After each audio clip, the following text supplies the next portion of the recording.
Hello everyone, good evening. My name's Elia Rondo, and I'm mentoring senior of PRISM, and it is my pleasure to be here today at the 2024 Affirming LGBTQ Student Lecture. This event is meant to be continued conversation at Hope College to celebrate LGBTQ History Month. There's a couple seats over here, yeah. Tonight, we will hear a panel discussion on seeking LGBTQ justice, a story of friendship, courage, and change, with current and retired Hope faculty and staff members who are known as the Super Friends. To submit any questions, please scan the QR code. Oh, there we go. Please scan the QR code. Or we have note cards for you to write your questions on, and we will submit them online. Before we begin, I would like to acknowledge the land that we stand on. Together we acknowledge that we gather as Hope College on the traditional land of the Peoria, Potawatomi, Odawa, and Ojibwa peoples, past and present. We honor with gratitude the land itself and the people who have stewarded it throughout the generations. As a community, we recognize the ever-present systemic inequities that stem directly from past wrongdoings. We acknowledge this long history of injustice and commit to educating ourselves and our community as we seek to honor the legacy and culture of Indigenous peoples. We are grateful to PRISM and the Center of Diversity and Inclusion for their support in sponsoring this program. Again, thank you for coming to this lecture, and I hope you enjoy it, but most importantly, I hope you learn something that will inspire you. Next, we will hear from Alex Mahan, who will continue introducing our panelists.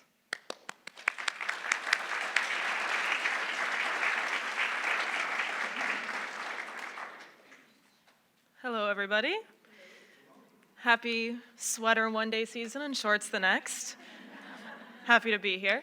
My name, like Ellie said, is Alex Mahan. I am the historian of PRISM at Hope College. It is my pleasure to introduce to you the Super Friends panelists for the Affirming LGBTQ lecture today.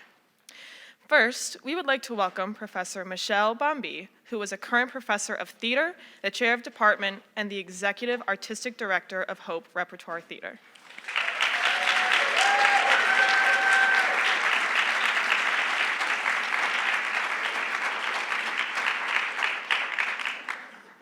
That was a beautiful applause, guys. Next is Dr. Kristen Gray, who is retired after serving as the Associate Dean of Health and Counseling, the Director of the Counseling and Psychological Services Office, and an off-campus study advisor.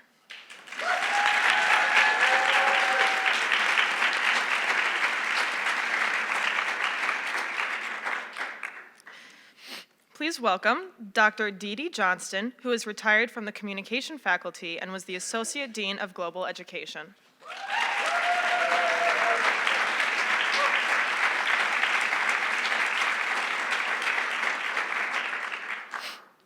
Next, please give a warm welcome to Dr. Joanne Stewart, who is the Elmer E. Hartgerink Professor of Chemistry and directs the college's Center for Teaching and Learning Initiative.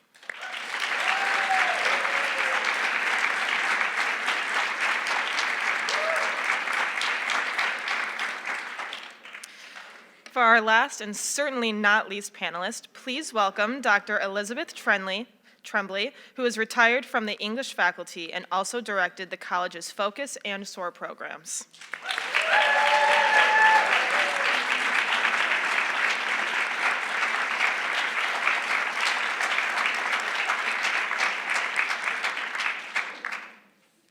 Moderating our panel today, please welcome Dr. Jane Dickey, who is our last keynote speaker for this lecture and spoke on 50 years of LGBTQ+ and ally struggles. She is retired from the Hope Psychology faculty and was the founding director of the college's Women's and Gender Studies program.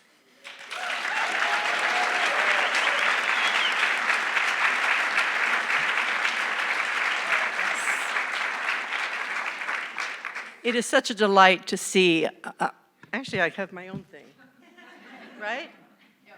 Is it on? Okay.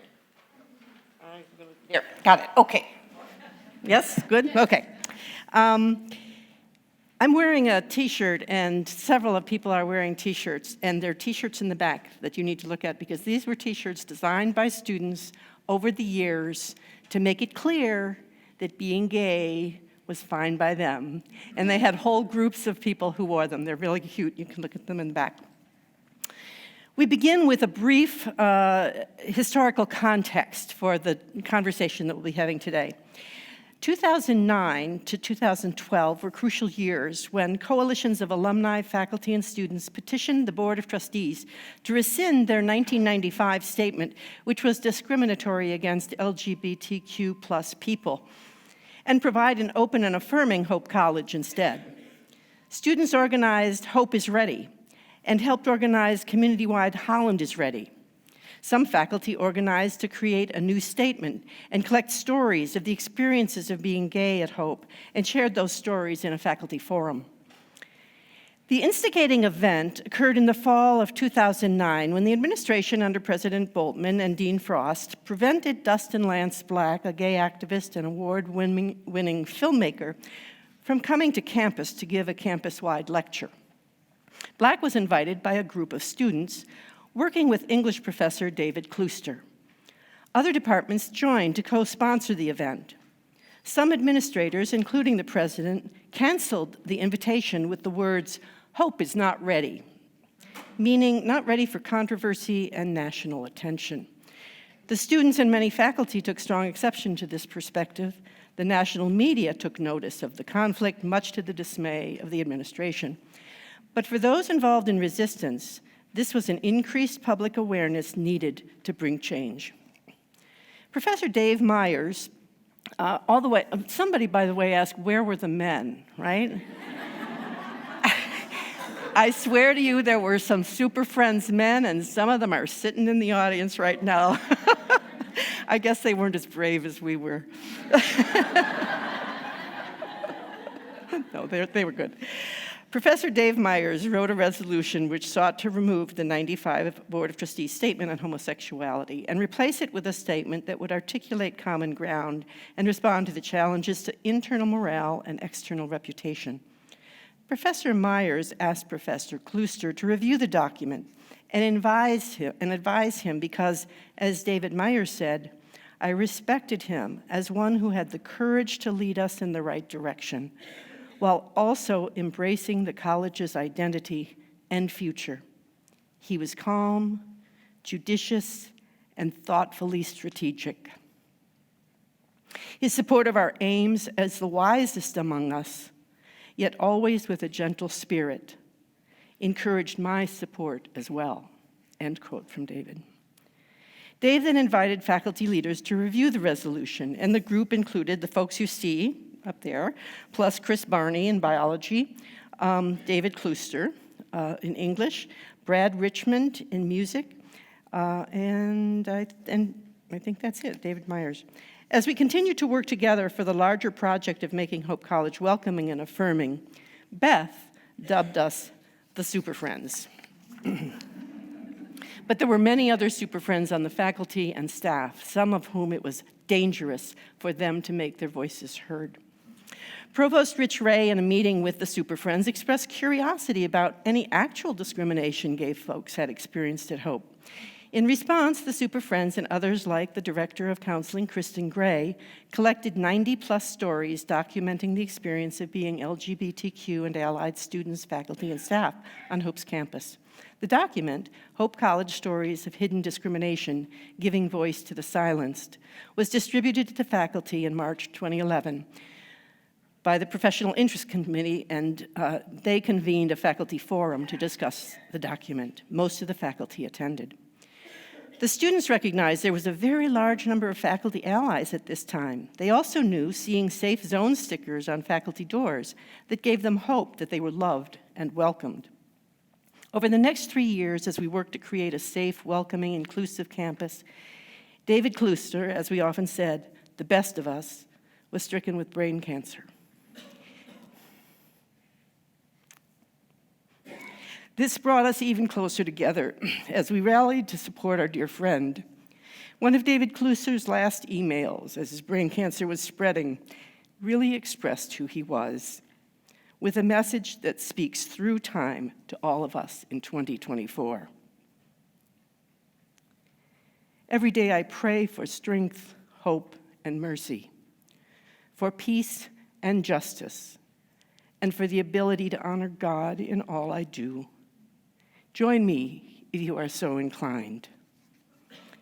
And this brings us to the panel today, speaking on seeking LGBTQ justice, a story of friendship, courage, and change.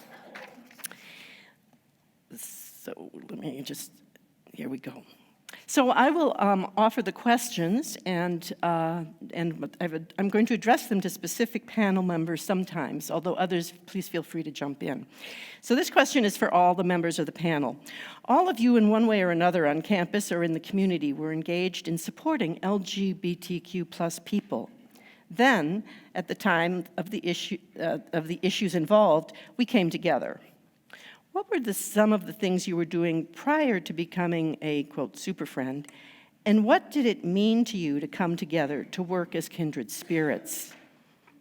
So anybody can begin with that.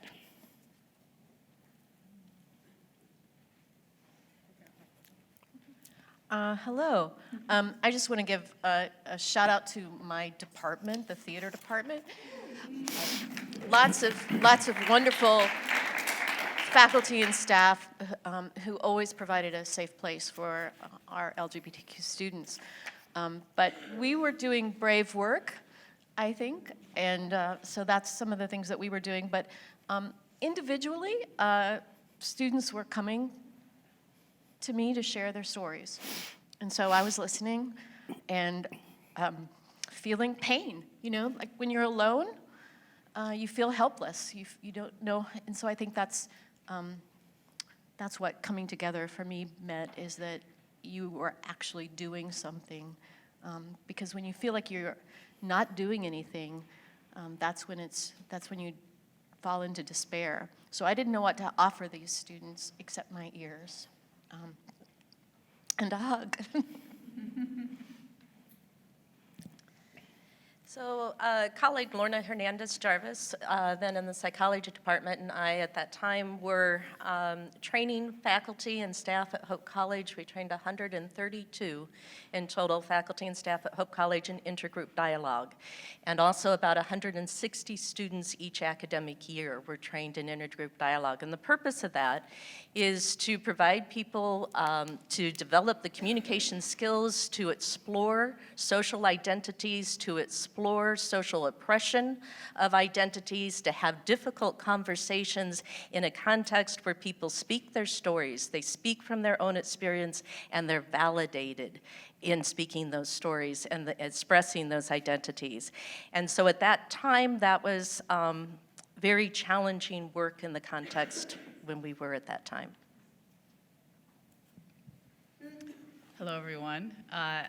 I came to Hope College from my graduate program at the University of California at Berkeley, so sort of Berkeley, Holland. And I had worked with the Title IX officer throughout my graduate work on a variety of issues on Berkeley's campus, and learned a lot about Title IX efforts at that point in time. When I came here, we had sort of a fledgling. We were developing a policy about sexual harassment. So this was brand new stuff at the time. And what we did was we had a committee of sexual harassment policy advocates. You got to get the language right. And we had a sexual harassment policy educator who was Kristen. And so I worked on that committee for a number of years. We worked with people who brought complaints or concerns to the college. So can you imagine at that point in time, the chair of all of this was a chemist straight out of a PhD program in chemistry at Berkeley. So it was a very, very interesting time. And so learned a lot about the college and how things worked at the college and how policies work at the college. And how to make a policy work or not work. And so I think that it was with that background in the work that we did on sexual harassment that sort of, I think that's partly what led me to participation in all of this. So I'm Kristen Gray, and unlike the people on this side of me, I was not tenured faculty. Beth also is not tenured faculty. I was staff, and as a precursor to all of our comments today, I think you need to understand something, and that is that tenured faculty can be fired. I want you all to know that. Sometimes students believe that a tenured faculty member cannot be fired. They can be. There are specific situations that are laid out and understood about that. For staff and non-tenured faculty, we work in an at-will state. And someone can walk into your office in the morning and say, pack your things. This is something that I was threatened with. And so my spousal unit, David, is sitting over here. He and I had conversations more than once. I think it's going to get bad. I think I could be fired. And David would say, we'll be fine. What I was doing before all this came together was I was leaning into student development staff members and other friends on campus. I'm seeing friends here. So more than talking about what CAPS did, which I might do a little bit of, but more than that, and I want to thank CAPS staff, but more than that, I also want to point out that student development staff members, for example, Res Life and Housing, were figuring out appropriate and supportive housing for trans students when it was against college policy. It was simply done. When we got to the point that PRISM could finally become an official student group. Yeah.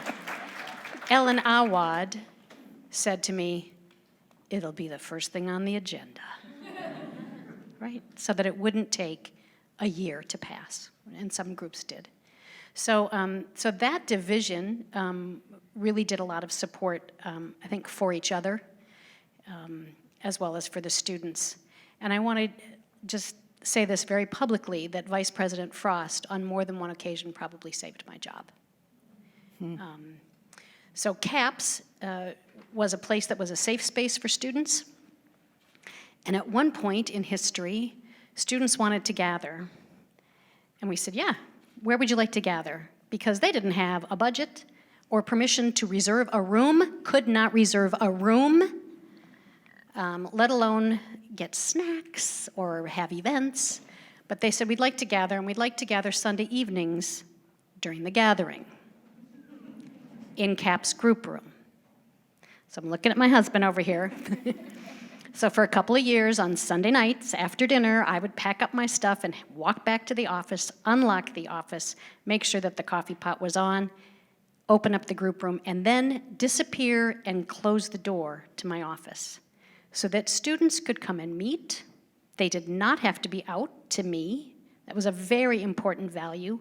And they would meet. Sometimes they'd meet for a long time. And then the rule was that as they were going out the door, they had to yell, "Good night, Kristen!"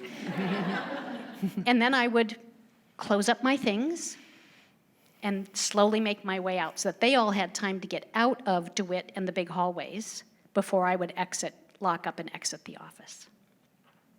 So that's one of the things that was happening before all of this. Well, I'm Beth Tremblay, and I'm the gay one.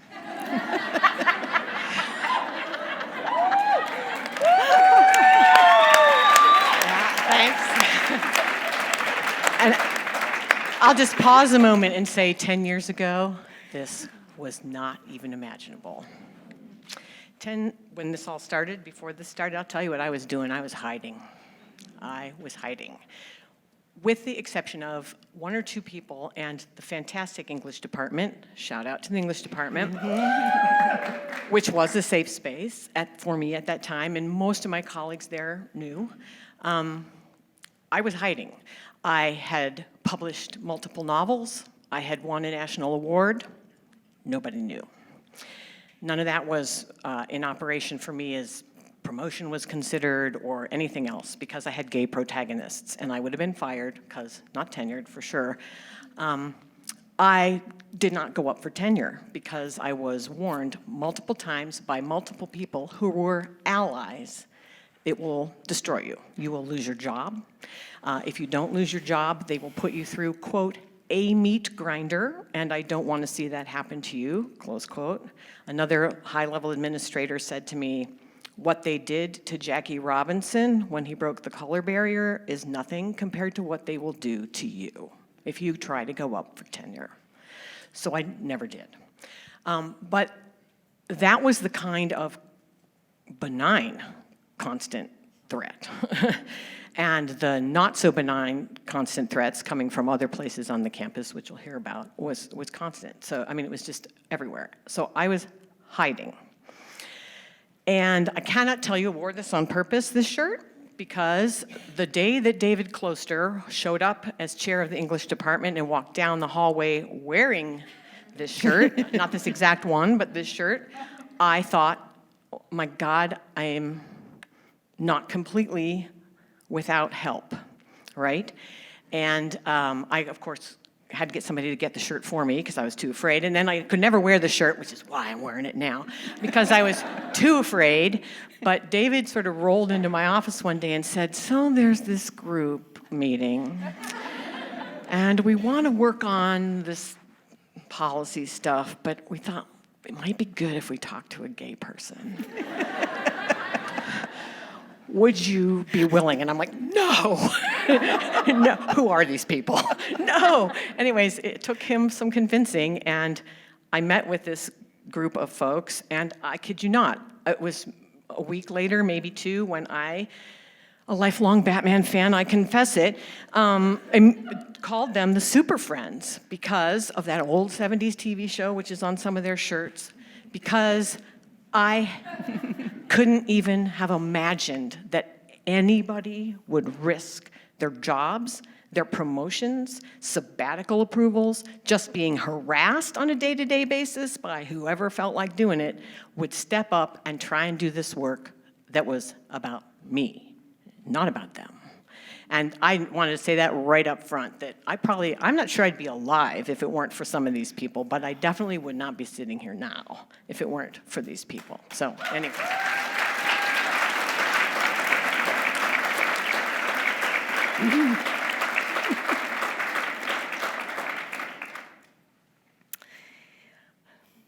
My goodness. Okay. Second question, and this one is for Michelle. As a group, we recognized how we benefited from the wisdom and courage of respected leaders, in particular David Closter, our English professor. We sometimes called him St. David. And then we reminded David Myers that we weren't talking about him. Sorry, David. He's pretty good too, yes.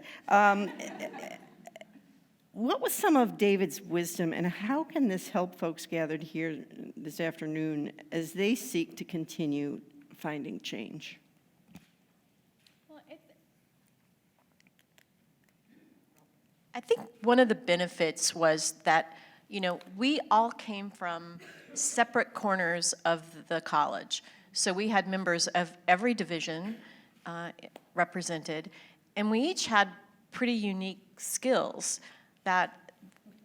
And so, you know, it was this check and balance, but David overall had this, he saw the big picture, you know, so it was always in this quiet, like, you know, here, like really all of us are pretty,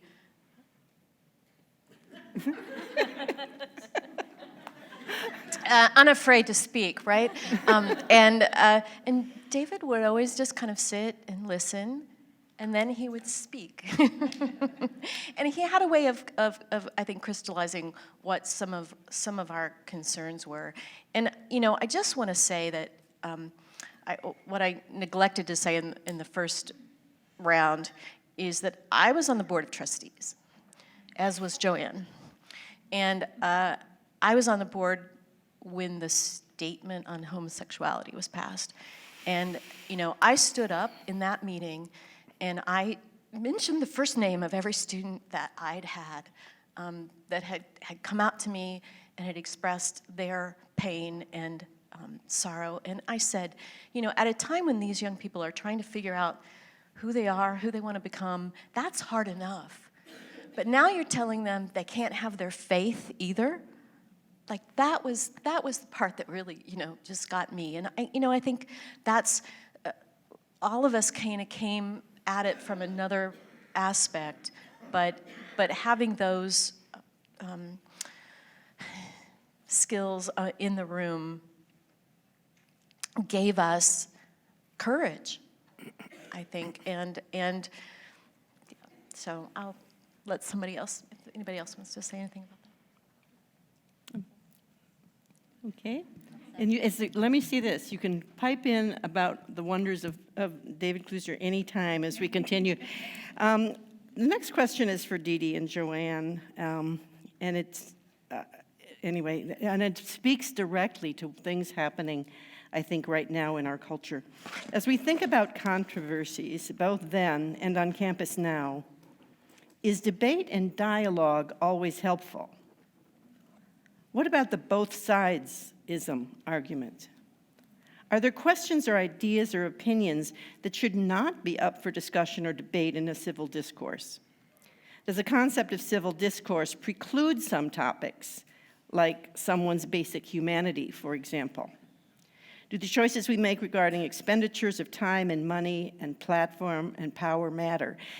Is this especially true in a community of evolving young adults?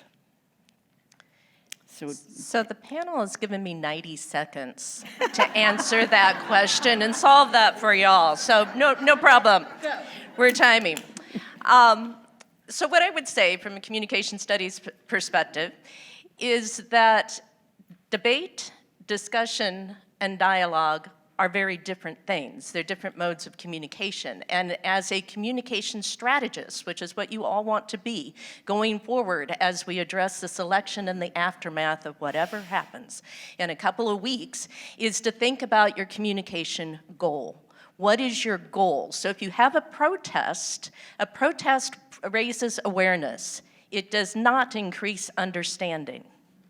So think about what the goal is and match the goal with what you're going to do. A debate is really good when you have a yes-no answer. I'm going to vote yes on this referendum. I'm going to vote no on this referendum. I'm going to hear 3 positions and arguments with evidence in favor of the referendum. I'm going to hear 3 arguments against the referendum, and that's going to help me discern some sort of truth. That can be an effective form of communication.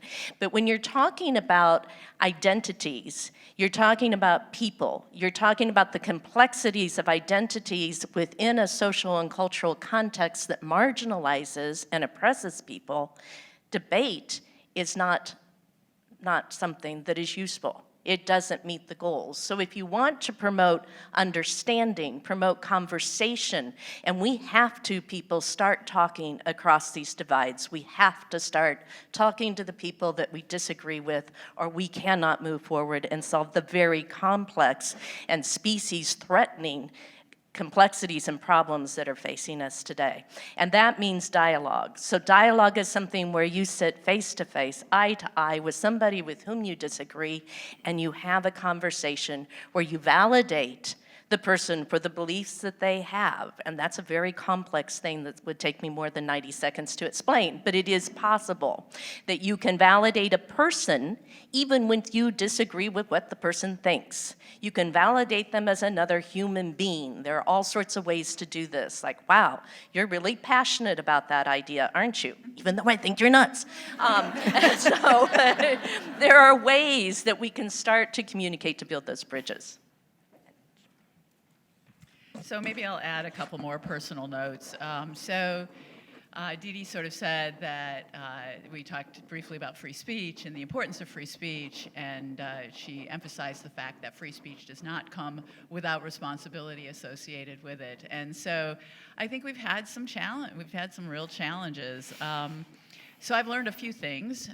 So one is certainly, this one's from Chris Barney, thank you, and that is that certainly we can entertain a wide variety of perspectives, and especially in higher education, we would like to entertain a wide variety of spectrums. But that does not mean that we necessarily need to set policy on one side or another side with respect to all of those ideas.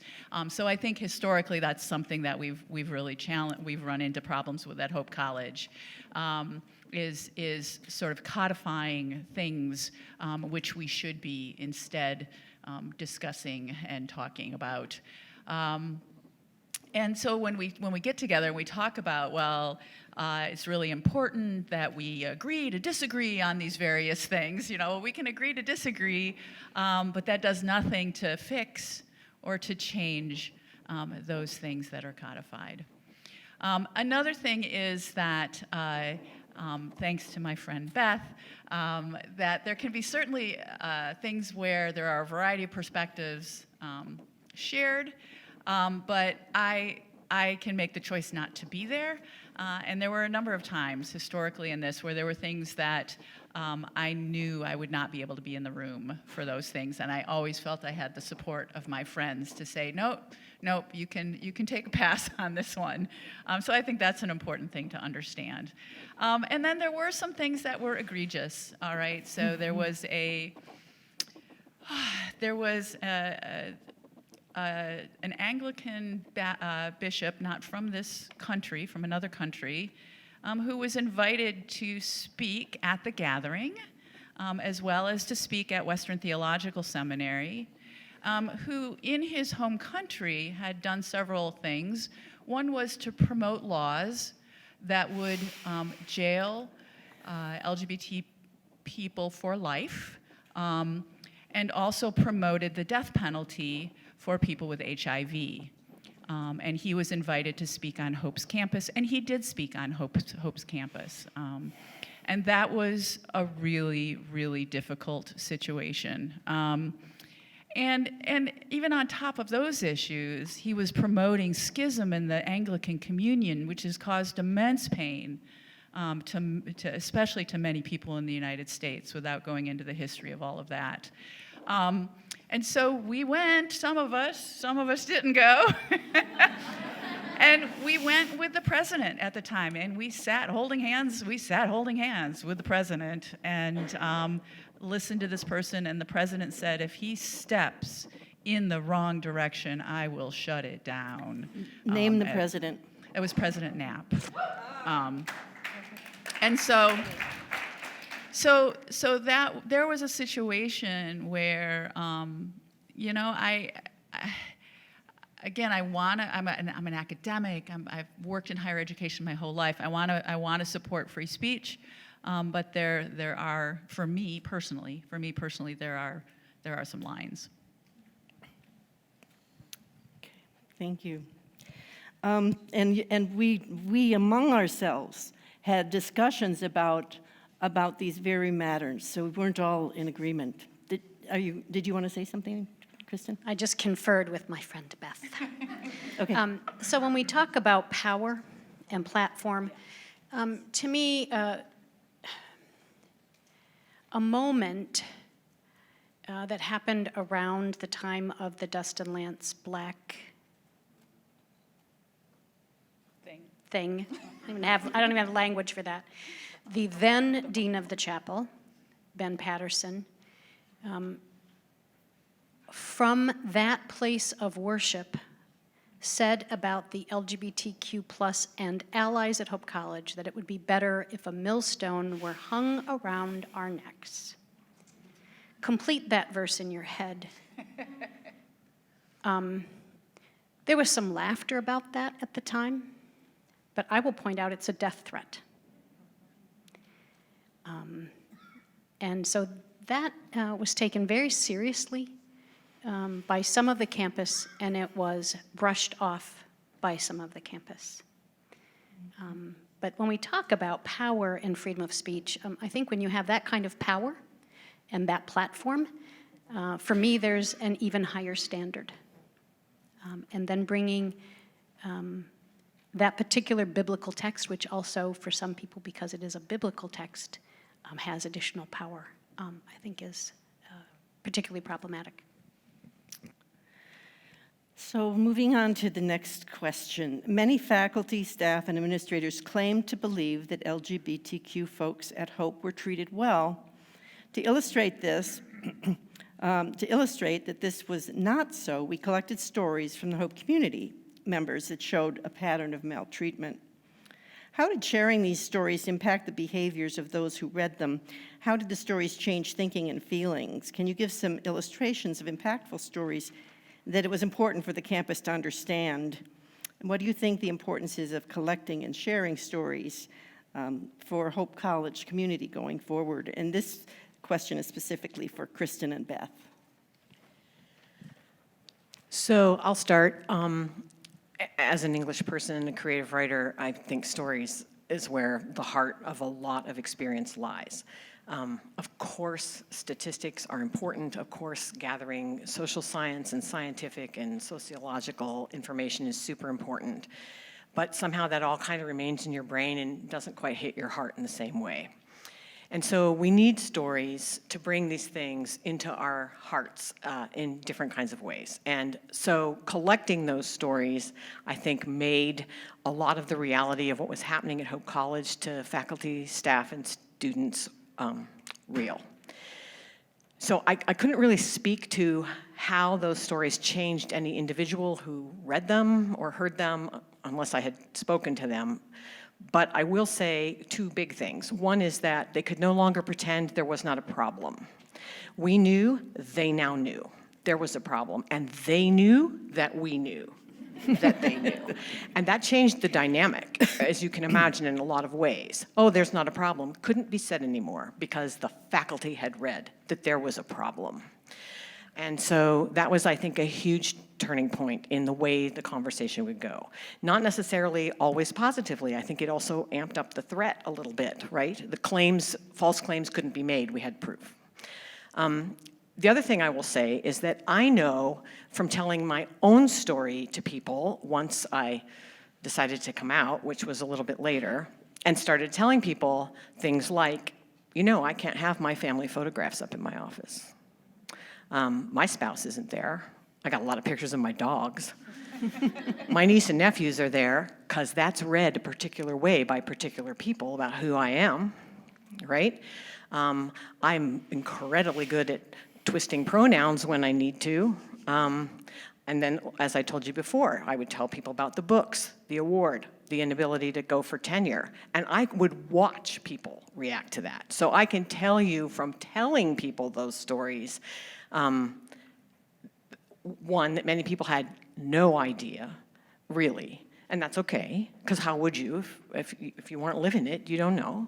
And two, they could almost not believe it, like, because most people are really good people and aren't invested in that kind of, you know, putting people down or scaring other people or trying to keep people in line. They just couldn't believe it.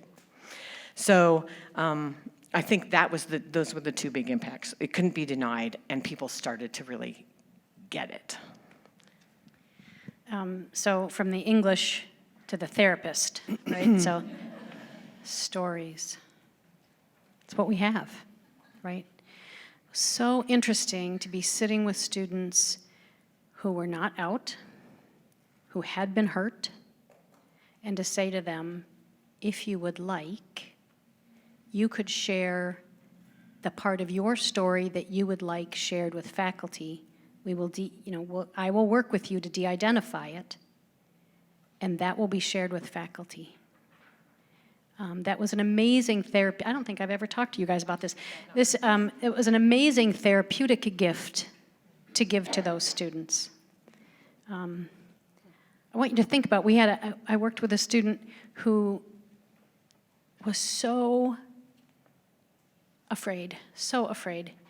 And when they were having a particularly tough time, they would go into the academic buildings and walk up and down the hallways and look at the safe space stickers. And they would know, they would think, I could run into that office. I could go into that office. Oh, I hadn't even thought about taking a class from that person. I could take a class from that person. So people who can't even speak but who could walk up and down and look for those stickers. I'm going to tell a story about kind of the backlash of that time. So I was I'm a director of counseling and psych services, so I was invited to a Board of Trustees subcommittee meeting. I get into the meeting, and I'm talking about the work that we do. I'm talking about the number of psychological or psychiatric crises we had been involved in. I'm talking about the way in which we are addressing suicidal ideation. I am talking about the number of attempts on campus. And I get interrupted, and a Board of Trustee, who is no longer a trustee, by the way, but a member who turned to me and said, "Yes, but I want to know what you're doing with your gays."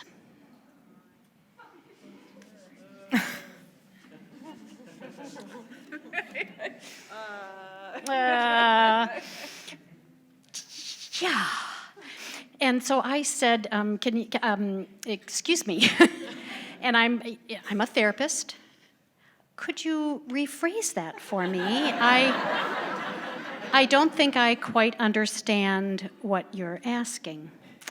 The person proceeded to frame their question for me.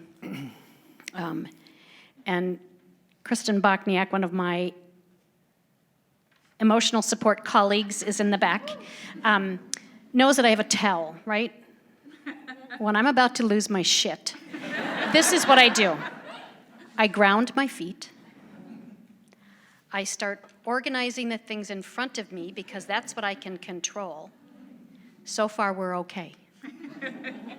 Richard Frost is sitting to my left. He also knows my tell. I start to take a breath in and go to lean forward, and he intervenes, and he answers the question. Because I'm about to unload on that person. The person continued to be incredibly argumentative with Richard. I tried to clarify some things.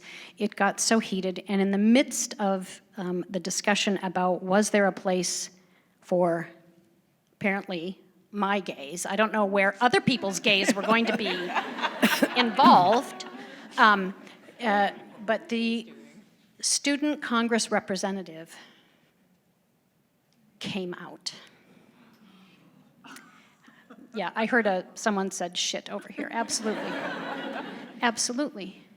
That person was not out to me, was not out to Richard, but felt that that was their only recourse.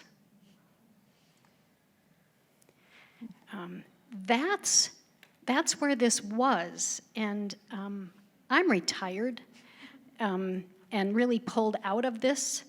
And I understand that things maybe are getting better,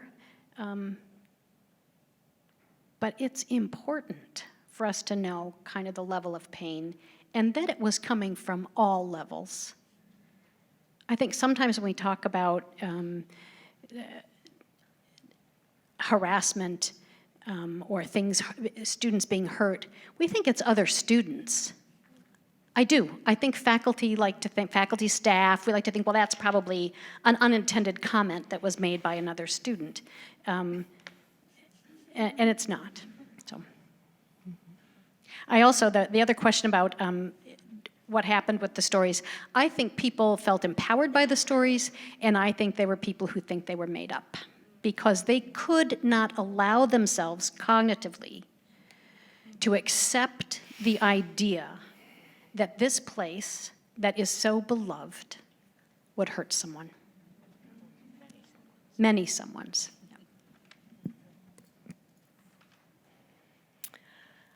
So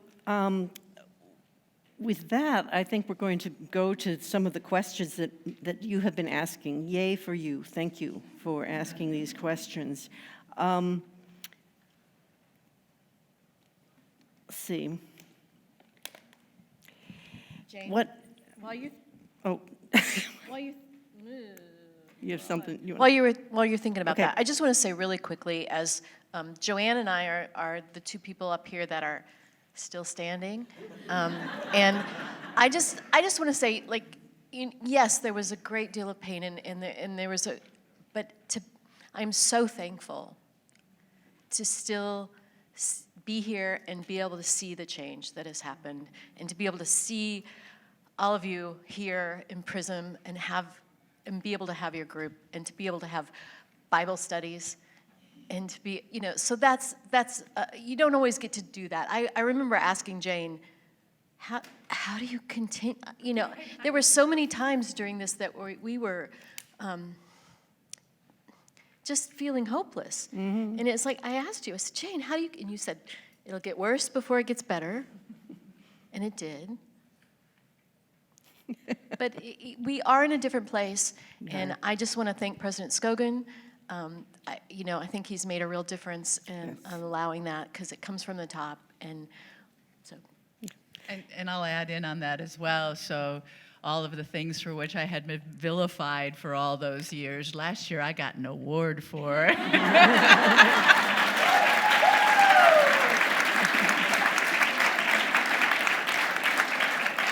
And appropriately enough, it's called the Kristen Gray Award. And it was from PRISM, and I am so, so grateful for that, y'all.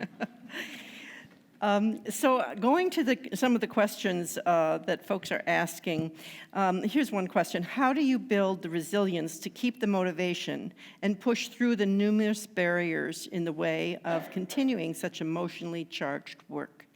And it looks like Beth has her finger up. A good finger. Thanks. Thank you to whoever asked that. Super, super important question. Small personal disclosure, on a scale from 0 to 10, my PTSD scale walking in here today was about a 9.75. And that's real. And it sort of surprised me, because I've been a little nervous, but I get out of my car wearing this shirt, walked half a block to get here, and felt like I had a target on my chest and rifles were aimed at me. Now, I don't believe that was in fact happening, right? But that's how I felt. That was the level of my anxiety. Okay, so I would like to back up then and echo what one of you also said earlier, which is you got to take care of yourself first. You're not any use if you're not taking care of yourself. And it is okay to not go to whatever it is. I will tell you that I am the biggest chicken up here in the sense that time after time after time, when there was some dialogue, some discussion panel where there was going to be somebody invited who, like the example that Joanne told, wanted gay people dead, or just wanted to argue about their non-personhood, or how they were all going to go straight to hell, or whatever else, I knew I could not take it, because it was taking everything I had to come in here and work. And I wanted to come in here to work. I graduated from Hope in 1985. I love this place. And I did not want to abandon this place. But it took a lot of work. And I realized when I had to step out and let them handle it. Or also, quite frequently, I would step out and my spouse would go. And she would report to me what happened, because she has the kind of skin that can take it.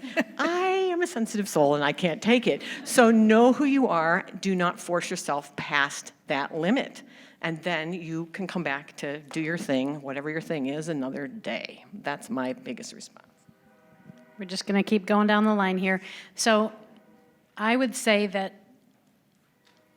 having therapeutic relationships is super important. So you might have a therapist. I had a clinical supervisor I could go to anytime, but I also had friends that I could say, can you get your dogs together? We need to go hiking in the woods now. Right? Or I have another friend who let me just sit and brush her Bernese mountain dogs until the fur was just like a mountain. So having those therapeutic relationships, people that you trust, people that you can talk with, but people that you don't need to talk with, right? Just those people who are going to affirm you and give you space to do what you need to do, if it's silly laughter or weeping or silence or whatever. Yeah, for me, it was finding the place where I could do the work that I wanted to do. And so when all of this happened here, when the students formed Hope is Ready, which was just awesome, I got a call from Jen Adams from Grace Episcopal and said, you know, not only is Hope ready, but I'm hearing a lot of stuff from the community, you know? And so we're like, let's see what we can do in the community. And so we had an inaugural meeting in the basement of Grace Episcopal Church with about 200 community folks in it to talk about what can we do to support justice for the LGBTQ plus community. With PFLAG there every step along the way to every single event that we did. Yay, PFLAG, amazing people. And so, wow. So for several years, I was able to work with what then, with a lack of creativity called Holland is Ready, and started doing Pride and did film series, and all those things became an outlet for the work I needed to do, because I couldn't do it here. I just couldn't do it. And for the locals around here, of course, you may know that Holland is Ready then grew into Out on the Lake Shore, which is our permanent group here. So. Okay, let me go back to. Can I add to that okay. one too? All right, I'll go for it. I just want to recognize the power of students in this process. So students were at the forefront of this fight. It was a fight. It was difficult. And many students sacrificed their Hope College education for this fight. They were spending times in meetings. They were up all night. They were making posters. They were taking a lot of emotional abuse.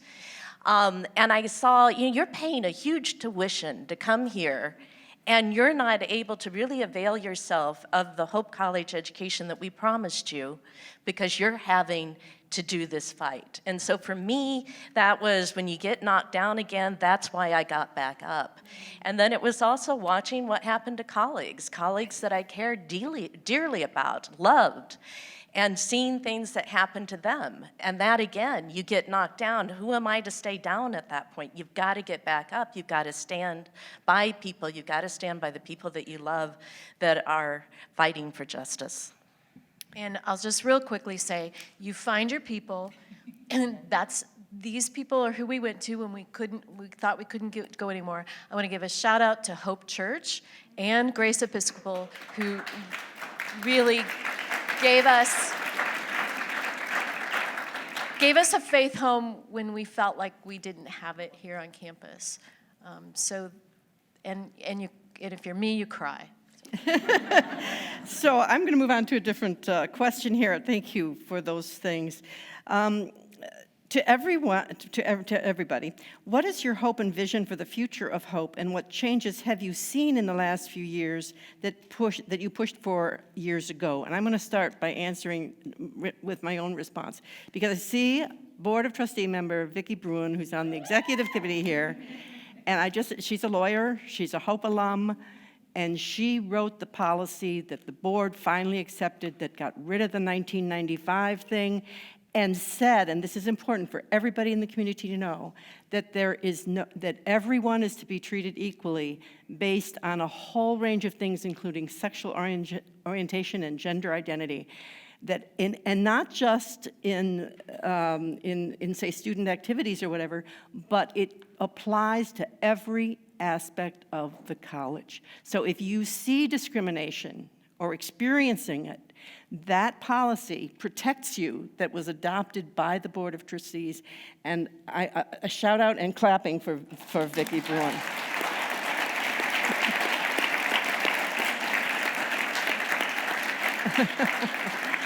Okay. So then to the rest of you, what hopes and visions do you have for the future of Hope, and what changes have you seen in the last few years that we've pushed for?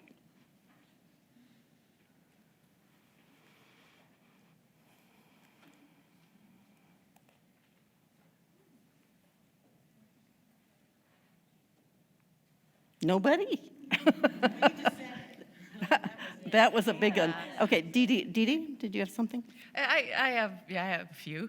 Okay. And so I think that I was very excited to see PRISM embraced by the Center for Diversity and Inclusion, and I actually wasn't sure that was going to happen, and maybe I shouldn't have had my doubts because it's been amazing. But I hope that relationship grows and flourishes, and I really appreciate that. And I would like to have a campus ministries that's affirming.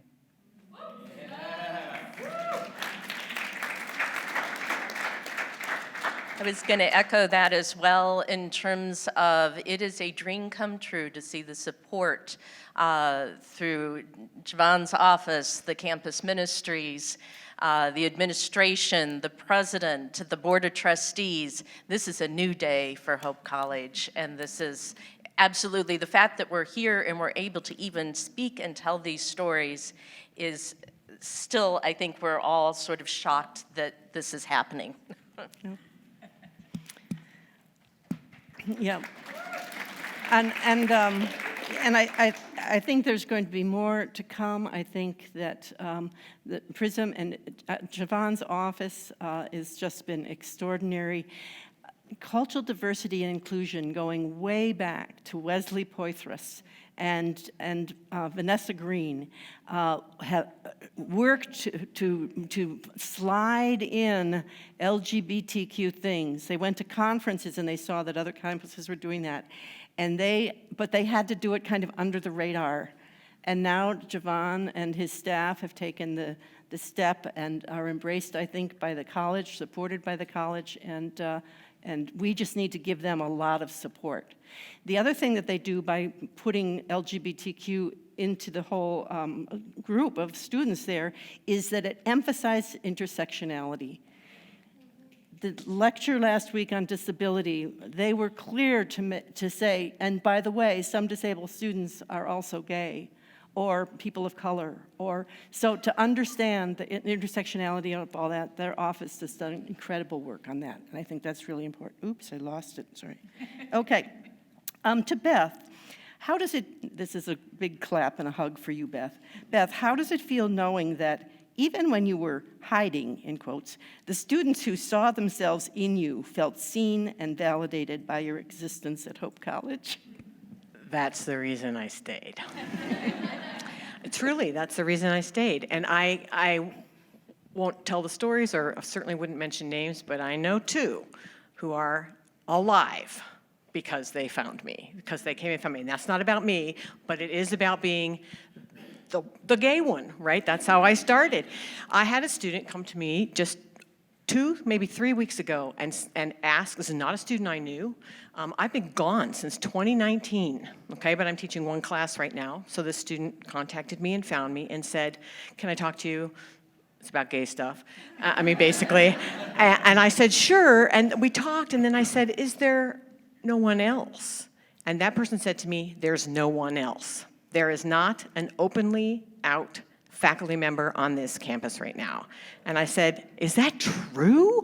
So I started poking around and asking my friends who know everything, and they're like, there might be some gay people here, but there are none who are openly out. I was the only one for a long time, and apparently, to the best of my knowledge anyways, there are currently none. And that is not a cry for anybody to come out, because I hit a long time. You gotta do what you gotta do in your own time. But what? You know, come on. And what does that tell us about what's still happening here, right? So, did that answer the question? Sorry. Yeah, I feel fantastic, and it makes it all worth it for those students.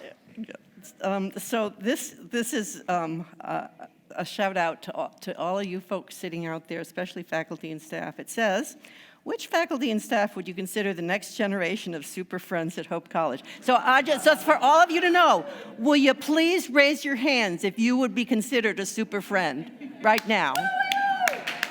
All right.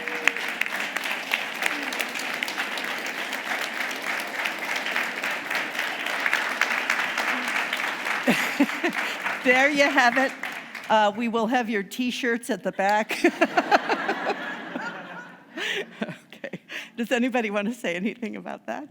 It's important that they can find you. Yeah. That. Let's see. If a student were listening to this at this time, who is considering coming to Hope, who identifies as LGBTQ+. What would you say to that student now about why this could be a good place for them?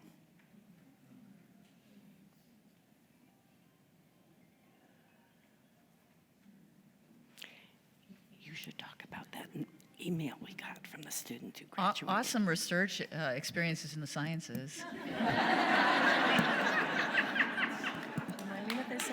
Wasn't the student who wrote to you the email that she graduated 20 years ago, and she sent her kid, where was that, Joanne?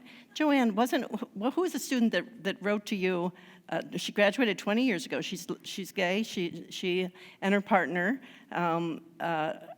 spoke about the history. They're so excited that this is happening now. Do you remember that email? You just got it. Oh, yeah. Yeah, So so why I don't got you an talk email, about it? out of the blue email from somebody I don't know, and I shared it, but who told me I could share it with everybody here. And so, very interesting. She was so excited this panel was happening. She had I think either one of her stories was included with the stories. She had a very negative experience here, but she loved Hope College. She felt her education was phenomenal. She felt well prepared to go on in life. She said that her nephew, who's currently a Hope student, asked her about Hope and coming to Hope, and her nephew's father, it's Hope College, right? So her nephew's father did research for me a long time ago, which is probably why I got the email. I don't know. She shared with her nephew that she felt very positive about her education at Hope College, and that her negative experiences made her strong and empowered. Yeah. So this leads to a different. Oh, did you want to say something about that? I was just going to say, that question really gave me pause. But I think the reason to come to Hope College is because of the people in this room. I'm looking at faculty, staff, students, friends of the college. You are here, you are supportive, and this is why you come to Hope, because they're really, really good people here. I had a question from those, let's see. How do you, it's kind of what impact has all of this had on us now was one question, but a second one was, what about people, maybe the second one should come first, what about people who are hearing this and saying, yeah, all of that might have been true 20 years ago, but maybe it's not true now. And clearly there have been changes made. We've talked about those. This event is one of those, but yeah.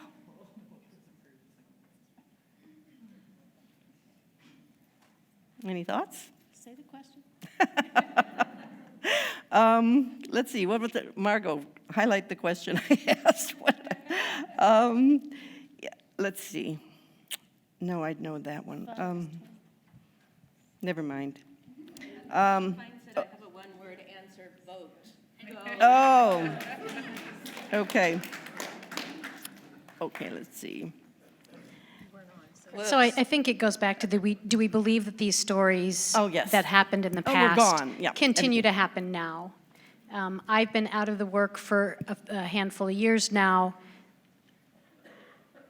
but I'm pretty skeptical, and I kind of want to pass the mic off to some of the PRISM students. Right? Is it non-existent? Is it there's no discrimination? Everything is great. You can be out to your faculty without fear of a shift in maybe grade. Do you ever get looked at when the topic of homosexuality comes up in a lecture? Anything like that going on? No.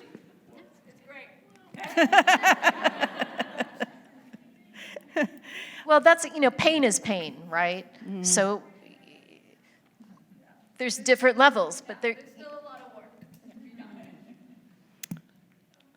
Depends on how gay you look. How you present yourself and so forth is certainly an issue for diversity and inclusion. Yeah, absolutely.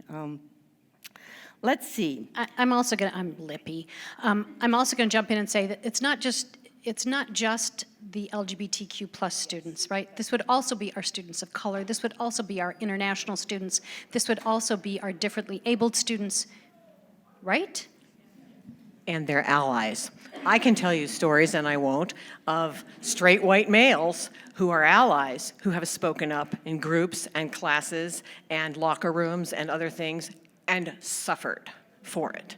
So yeah, it's still happening. You bet. I think one of the things that has happened every year for a long time, and it's sponsored by Prison most recently, is Tell Your Story. And every time, please go to those events. Let the students themselves tell you what are their stories. And there's stories of pain, but there's stories of courage, and there's stories of strength, and there's stories of support.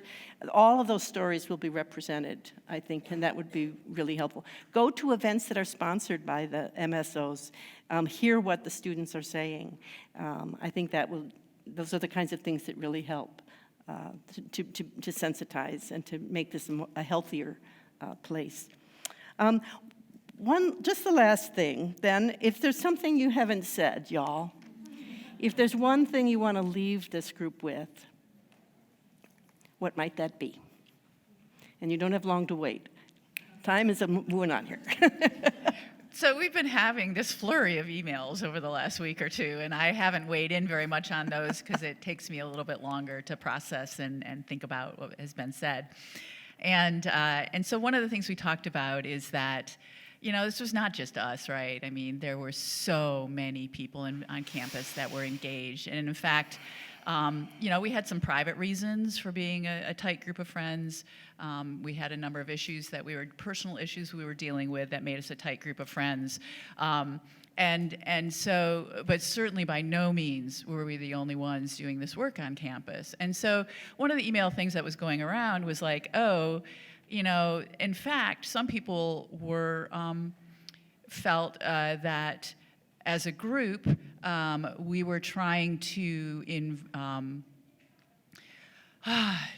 get everybody to, there was a lot of negative language used about trying to make sure everybody aligned with our ideology, and we bullied administrators, and we did all kinds of things. So there was a lot of negative language, but some of that negative language came from people who disagreed with what we thought and felt that they did not have a voice to disagree with what we thought, and I understand that. So we're having all these emails about all the other allies on campus, the people who maybe did not feel welcome or during those times when we were trying to do that work. And so we're like, well, can we just drop the whole Super Friends thing and not make a big deal out of that? Because that is was a bit of a charged term on campus. And my response to everybody was like, I hear you, I get what you're talking about, it's really important to recognize the work of other folks and stuff, but nobody got me through those times like this small group of people did. And in addition, I went back through, don't ever go back through ancient Google Docs. I went back through ancient Google Docs, and let's just say I stumbled across many, many other issues that we were dealing with that were not this issue. And that, I don't think I would still be here if it weren't for this wonderful group of friends. So I wear my shirt with pride, and I just want them all to know how much I love them.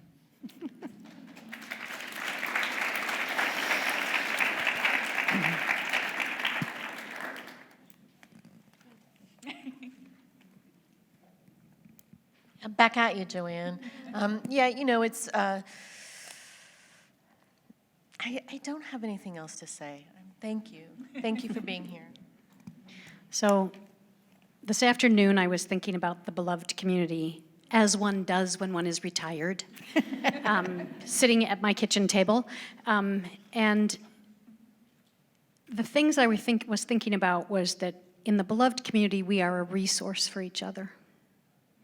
Right? We all come with gifts. And we can make a choice to give those gifts to others. And the beloved community is about safety. Safety you can try to give to someone else, but they have to recognize it in you. Right? But if you're closed off, people aren't going to see that in you. So to be a little more open stance with your safety. And then being kind. we have choices to make, and we can make the choice to be kind to each other. And so that's what I would, if I had my last word, that would be it.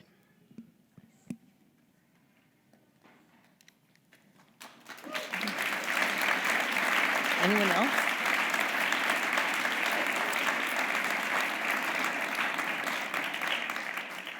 Anyone else with the last word, Dee Dee or Beth? No? I think it's been said well. Yeah, Joanna's saying you. Okay. I think my last word would be, you're not alone. Find those kindred spirits. Talk together, share. Show each other love and care.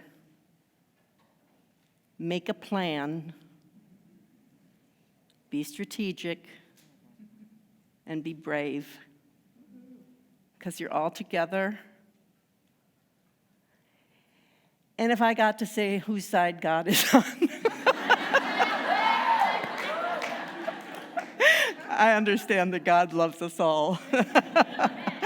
But anyway, that would be what I would say. Thank you all so much for being here. This has been fantastic.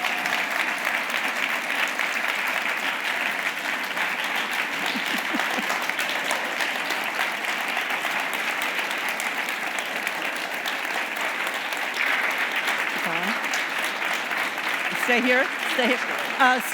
Stay here. Stay here. Okay. Yeah. I want you to feel all of that love.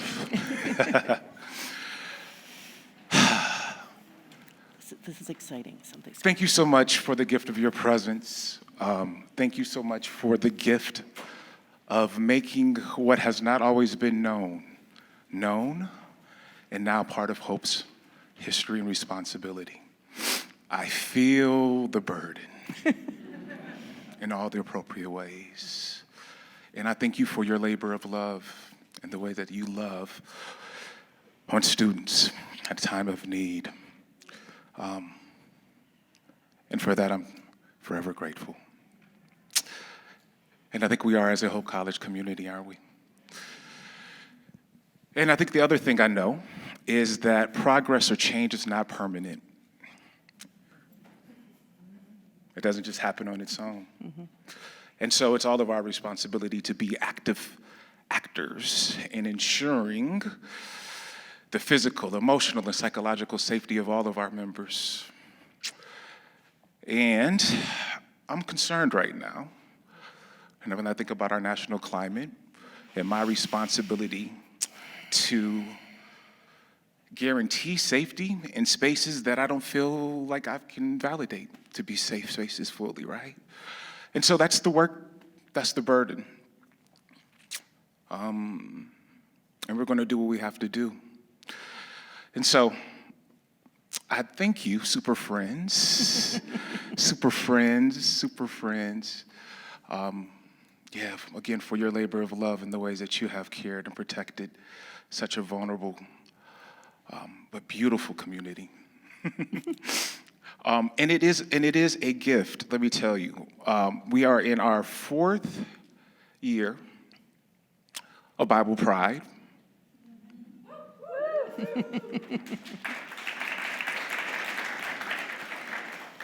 And for me, I think the importance of discipleship, mentorship, and being guided and mentored is so important. And then I think the other thing that I want to give credit to is our MSOs. Mm-hmm. And part of what I love about the beauty of this multicultural student organizations, which now goes beyond racial and ethnic identity, is one of the things that brings this group together, unfortunately, is shared pain, if we're being honest, right? But that's not where it stops. And where I'm seeing flourishing and connection is happening because of our student leaders and those MSOs. They understand probably better than some of us about what it means to try to be a part of making hope better, what it means to be and to live within the identities and intersections of our identities. And the thing that has made such a significant difference has been space. The asset of the Keppel House, having a space that we can curate, shape life in ways that are consistent with our competencies and sensibilities, has been a game changer. And to me, one of the gifts of that space has been the gift for my staff. Usually Polly is the last person to walk out of there sometime between 6 or 7 p.m. And when she walks out of that building space, she's not asking the students who are there and they're present or in the middle of their laughter doing their thing to leave. As a matter of fact, the gift of that space is that we can leave and vacate, and community, connection, and belonging continue in ways that matter and are changing the nights and the weekends at a place called Hope College. And if you don't believe me, like, you could pretty much go by any night and just see, right, the activity. And particularly on Friday nights, because my African brothers and sisters, they really know how to party. And so Pasa, yeah, they turn up. And it is such a gift. It is such a gift. And again, a reminder as well, right? You have to have spaces that you can control and curate. And my hope and prayer is that the activity that is happening in that space called the Keppel House, or that happens in places like Scott Hall and others, right, is not just exclusively there, right? But it's really the demonstration of what community can and should be. And as a matter of fact, I think the opportunity is, how do we replicate that, right, sense of authenticity, the belly laughs, when you know someone is laughing from their soul and you hear that release of joy, man, it is amazing. And I tell you, some days, not every day, but some days I do forget how white hope is. Because that's my office space. And so as we celebrate and think about our 40th department anniversary, for me, you're just hearing some of the reflections or thoughts that have been coming up. And I am so honored to be connected to the work, to the space.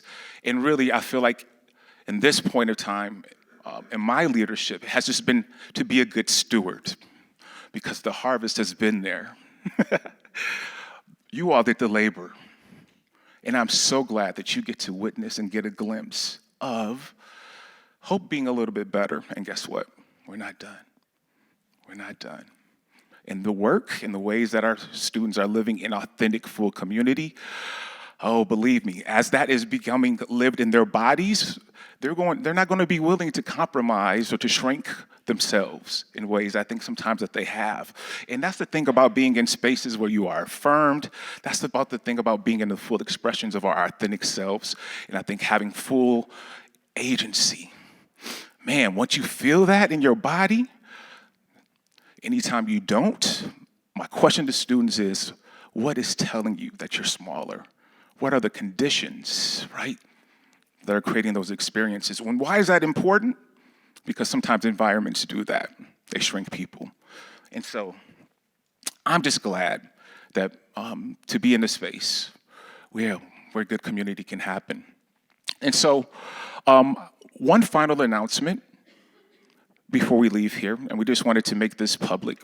And I'm going to ask Jody to join me from Philanthropy and Engagement to share with the people, I think, some of the other things that we've been working on. Hello, everyone. This is an unprecedented cameo appearance from Philanthropy and Engagement. So we've talked about stories, we've talked about policy, we've talked about the power of people coming together and then finding the inspiration where they enliven what activism means to them. And so it's my honor to announce tonight, look, I'm getting a little verklempt, that Timothy J. Pennings has put together $50,000 to endow the first LGBTQ plus student affirming scholarship for Hope College.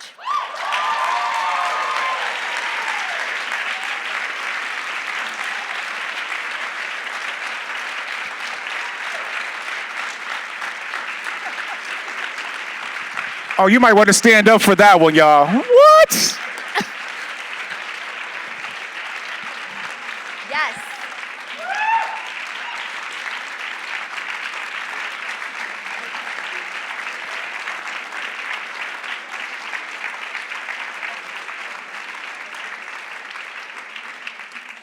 This is so hot off the presses that I cannot take your money today to add to the scholarship. But it is a reflection in the ways that policy and spaces and resources come together with our students and the community around the LGBTQ plus work is at the center of it. So, what a great way to celebrate your 40th anniversary. Dope.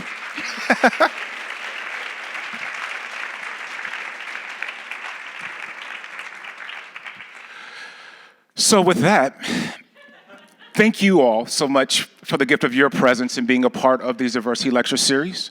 We look forward to hopefully connecting with you next year, starting with the civil rights lecture. Oh, you all can't wait. I cannot wait. But until then, have an amazing rest of the night. I'm going to ask all of the PRISM students to come up here to join us so that we can get a quick picture right now with the panelists. And you can find yourself dismissed. Thank you again so much for coming.